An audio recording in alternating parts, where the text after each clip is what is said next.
Shalom, selamat berjumpa Bapak Ibu Saudara sekalian. Mari kita bersama-sama belajar akan firman Tuhan yang terdapat di dalam Pengkhotbah 2 ayat 20 sampai 23. Yang saya bacakan demikian. Dengan demikian aku mulai putus asa terhadap segala usaha yang kulakukan dengan jerih payah di bawah matahari. Sebab kalau ada orang berlelah-lelah dengan hikmat, pengetahuan, dan kecakapan, maka ia harus meninggalkan bagiannya kepada orang yang tidak berlelah-lelah untuk itu. Ini pun kesia-siaan dan kemalangan yang besar. Apakah faedahnya yang diperoleh manusia dari segala usaha yang dilakukannya dengan jerih payah di bawah matahari dan keinginan hatinya? Di dalam ayat-ayat ini kita membaca bahwa Sulaiman dia mengatakan bahwa apa yang dia kerjakan dengan segala usaha, berjerih lelah dalam hikmat, pengetahuan, dan kemampuan. Ia mengatakan semua itu sia-sia. Karena apa saudara?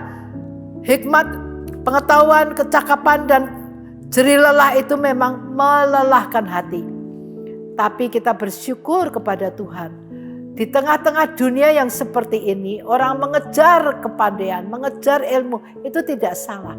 Tapi sayang, tidak mengejar yang benar. Padahal firman Tuhan berkata, carilah dahulu kerajaan Allah dan kebenarannya, maka sekaliannya akan diberikan kepadamu. Jadi manusia terbalik, cari pengetahuan, cari jerih lelah, cari keinginan hatinya dulu. Meninggalkan kebenaran Tuhan, meninggalkan bahkan Tuhannya, sehingga apa yang dicapai oleh manusia tidak menjamin hatinya menjadi damai.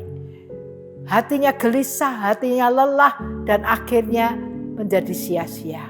Tapi kita bersyukur kepada Tuhan, Tuhan memberikan cara yang lain. Kita boleh menikmati ilmu kita boleh mengejar ilmu, kita boleh mengejar keberhasilan hidup.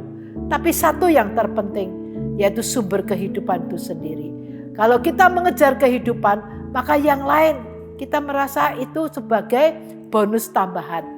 Sehingga hati kita tetap tenang, hati kita tetap damai, kita ada sukacita. Tapi dikatakan di sini, apa gunanya kalau kita berlelah-lelah akhirnya diberikan kepada orang yang tidak berlelah-lelah. Jadi apa yang kita usahakan kita tidak menikmati yang baik, tapi justru orang lain yang menikmati. Sebetulnya dikatakan apa gunanya kalau kita tidak menikmati. Jadi memang di luar Tuhan kita bisa mencapai keberhasilan. Kita bisa mencapai kepandaian. Dengan hikmat kita bisa mencapai. Tapi sayangnya damai, sejahtera, kehidupan tidak ada di dalam hati kita. Sebab itu Tuhan berkata apa gunanya kamu dapat seluruh dunia tapi jiwamu binasa. Karena di jiwanya tidak ada sumber kehidupan. Memang kita puas mungkin dengan pencapaian kita. Kita puas dengan gelar-gelar yang kita capai.